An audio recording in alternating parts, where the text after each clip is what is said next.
making this short video to discuss the program that myself and the team have created here in the middle of the desert, in a very remote part of Australia in Alice Springs.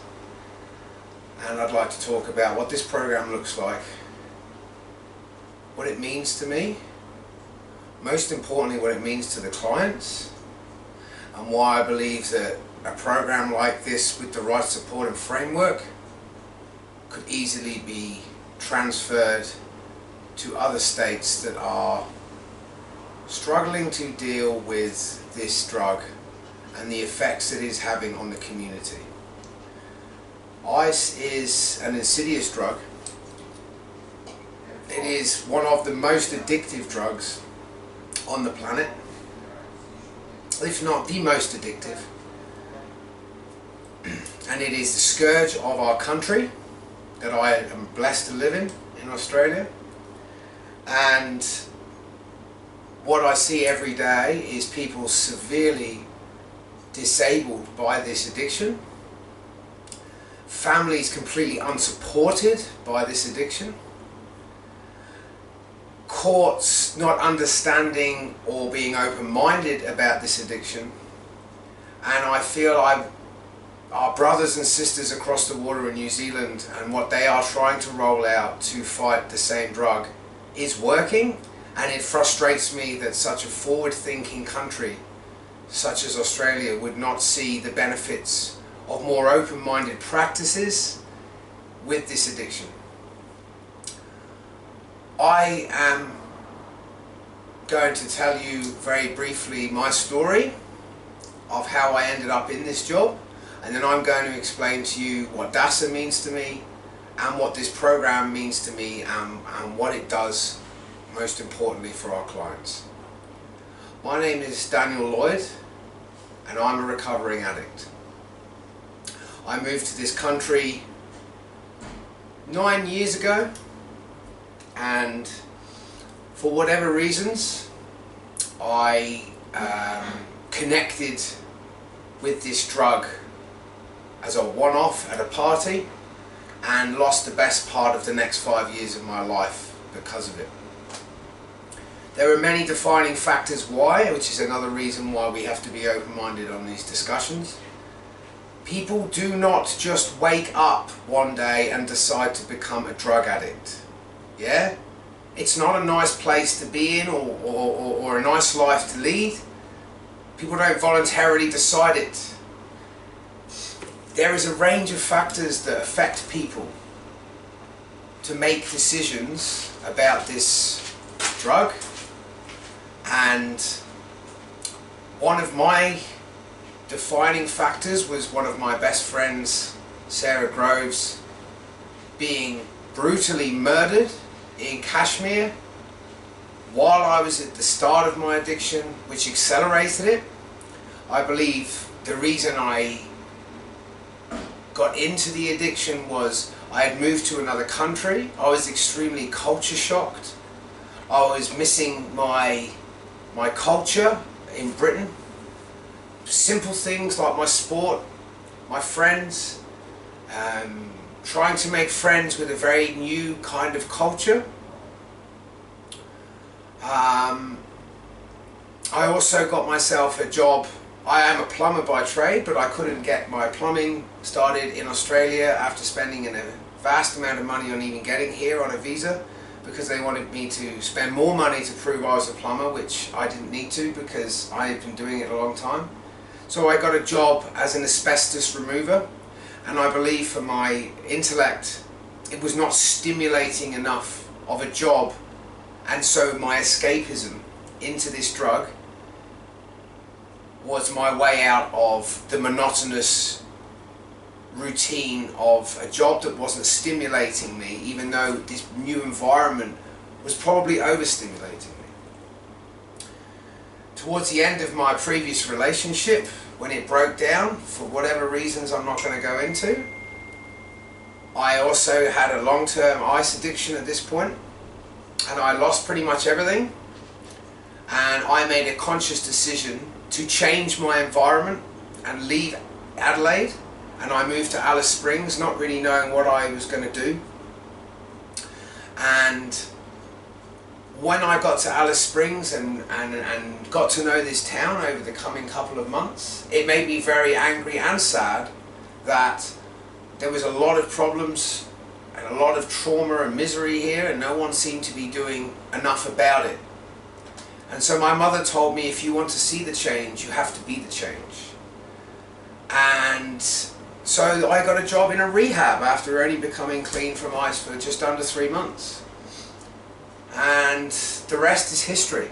It saved my life, and it pushed me to become the person I am now in recovery, to help others break the stigma of this drug, and to be supported by someone that understands the journey of living with this addiction.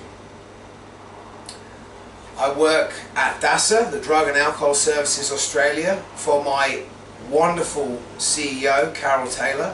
And I'm not just saying that as most people would think you have to about your CEO.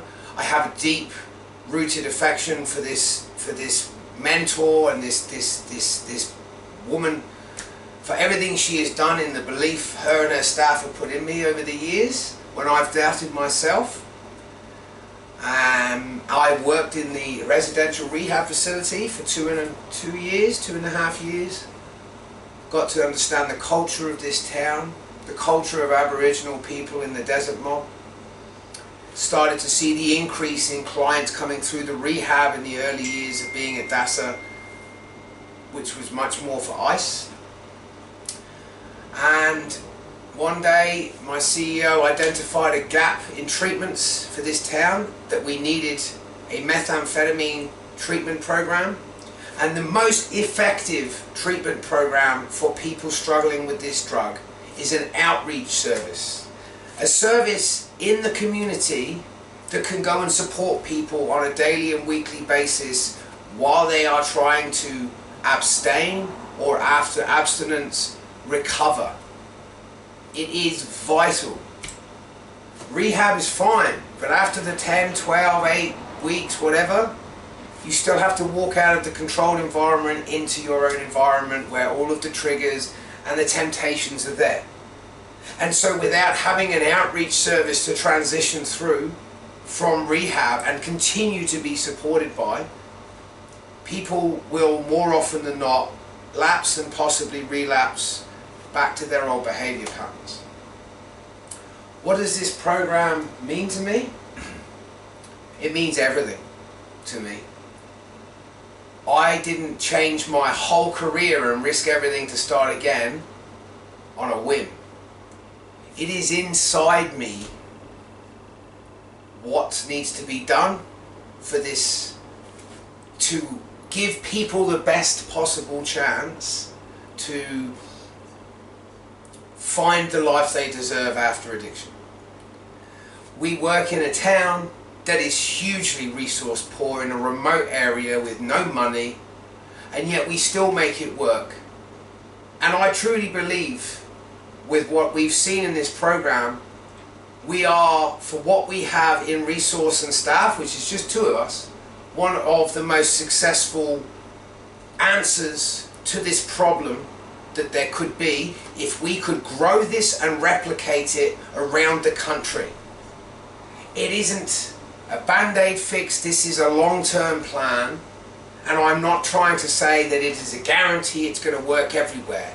It will depend on the right staff, the right training, the right support from management, and the right people to come in at the start and infancy to grow each program, so that the people in charge of each program are proud to work for them.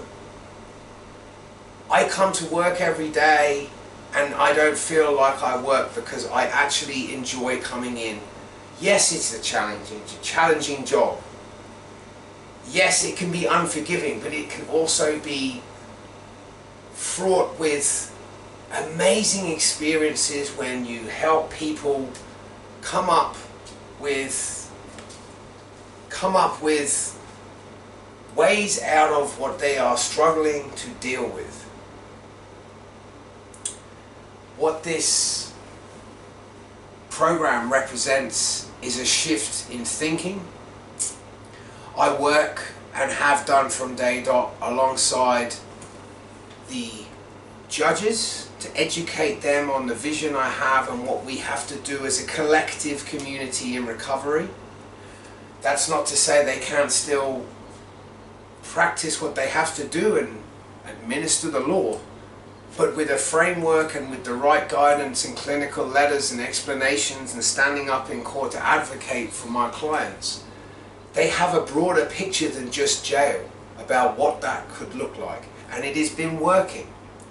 I reached out and spoke to the Department of Prosecution head and his team, told them the vision and explained it and tried to educate them on addiction. They were very receptive to this as well, but they still have to do their job. It's just how they do their job. Every client that comes through our door, we work with their families from day dot. The families have been put through a lot. They have been lied to, there's been deceit, cheating, stealing, you name it. And so they are very distrusting of our clients when they're in recovery, which can push our clients to lapse and relapse when they're doing the right things and they're being judged to have been doing the wrong things out of pure fear or misunderstanding or miseducation. And for this reason, our emphasis is always from day dot with working with the family as well as the client, supporting them, educating them, mediating with them. This is hugely important in their recovery. We have a lack of services because we are remote. We have to innovate a lot. It makes me wonder what this program would be capable of if it was in a bigger city or setting where there was much more money. Because right now, there is just 2 of us running this outreach program with a caseload of up to 60 clients. We've got 18 in prison. We do post-release programs. We go to schools and educate the kids. I've recently been training the community corrections parole officers. All of these things are not even in our remit, but they are important to the community as a whole to focus on not individual recovery, but social recovery. This program, to me, means that there is just a slight chance of success for every client, more than they have now. Because I can tell you what we are doing now, how we are approaching this drug, in the bigger picture, it is not working. The war on drugs is not working because the statement itself makes no sense. You cannot war on an inanimate object, which means we are warring on the most vulnerable people in society. I have seen great success with our framework and what we have done with our clients. It has been noted on media, interviews with ABC, mini-series, the local papers. It is working, but it is a long-term process. My CEO often has to answer this question, as do we. What is success? How do you measure success? You can't measure it. You can't sit there after a year and go, oh well, this client has, done alright, but he's lapsed, so it's not success. If that client has spent 9 months off of ice and then lapsed, that is a success, because that's 9 months more than they were ever before they came to us. When I had to come off of this drug, it took me 6 lapses and mistakes before I got it right.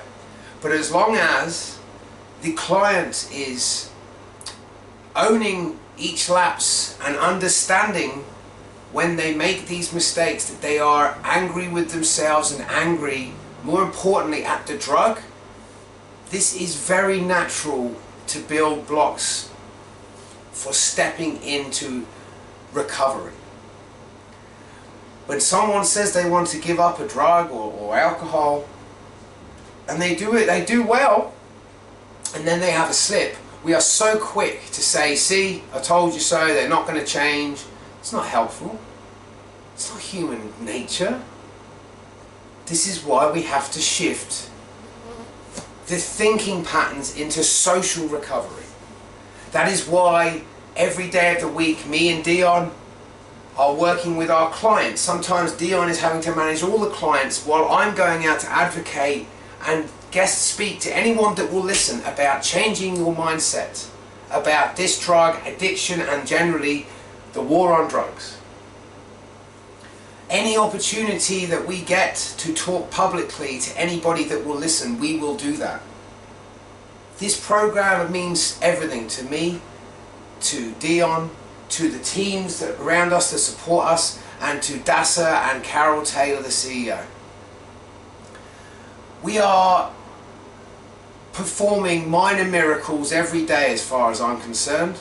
For the lack of resource, the lack of support financially, the lack of staffing, and yet every day, if you read our 6-monthly report, you would have to ask yourself, how is that being done by 2 people?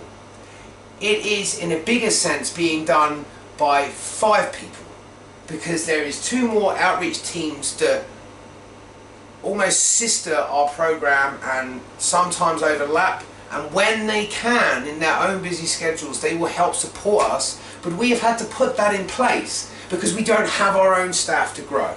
We've been doing this program 3 years now with a lot of success, and I just wish that at some point soon we are given more staff, because if we have more staff, I can continue to go out, grow this program, advocate, talk publicly, and keep shifting mindsets and executing things that I've learned over time from our brothers and sisters in New Zealand of how they are approaching this.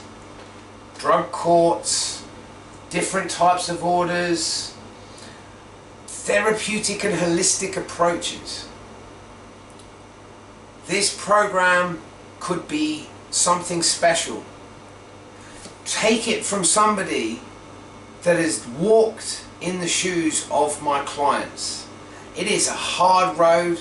I had no help professionally for mine. My help was working in a rehab, not going into one. So if I can do it with no help, and I'm nobody, our clients can do it with the right frameworks and the right outreach programs such as this being replicated by other organizations around this country. And I'd love to be a part of that if we could get a more open-minded debate and discussion around the table of people that have power to make this happen. I'm very proud to work for the organization that I work for, the standalone organization that does amazing work in this town. I'm very proud of who I've become, and as much as people would find it difficult to understand, I talk about my story openly without any shame, because it is what made me who I am today. I am proud to live in a country that's given me a new life, and I will do everything I can to support and help this country in any way we can to tackle the many social problems that we have. Our piece of the pie we are offering is to tackle methamphetamines and ice. We have a wealth of knowledge and the framework at its infancy that it's grown into something that we are extremely proud of, and I hope this video helps raise awareness to anyone that listens that in little old Alice Springs, in the middle of the desert in Australia, some pretty cool things are happening. As we call it when we do our presentations, ice in the desert. I hope this was a starting look into what I hope becomes a bigger discussion with the right people in the right positions and the right mindsets. And I look forward to, in the future, seeing minds shift around this country about how to deal with this problem. Thank you.